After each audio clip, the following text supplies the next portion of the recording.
Hey everyone, welcome back to 1 Minute IT Shot. In today's quick video, I'll show you how to solve the issue detected error in Fortnite on your Steam Deck. If this helps you out, don't forget to like, subscribe, and hit the bell icon for more fast tech tips. Let's jump right in. This glitch pops up often on Steam Deck models, both LCD and OLED, because Fortnite can't detect input devices. Some suggest plugging in a Bluetooth keyboard or mouse, but there's a slicker fix. Head to your Windows PC and download Parsec from their site. Check the link in the description. Install it to create a virtual keyboard, tricking Fortnite into thinking one's connected. After installing, launch Fortnite on your Steam Deck to confirm the error's gone. No need to run Parsec while playing. If it persists, double-check the installation.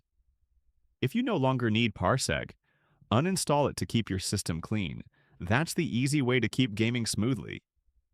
And that's it. You've successfully fixed the Fortnite error on Steam Deck. Let me know in the comments if it worked for you.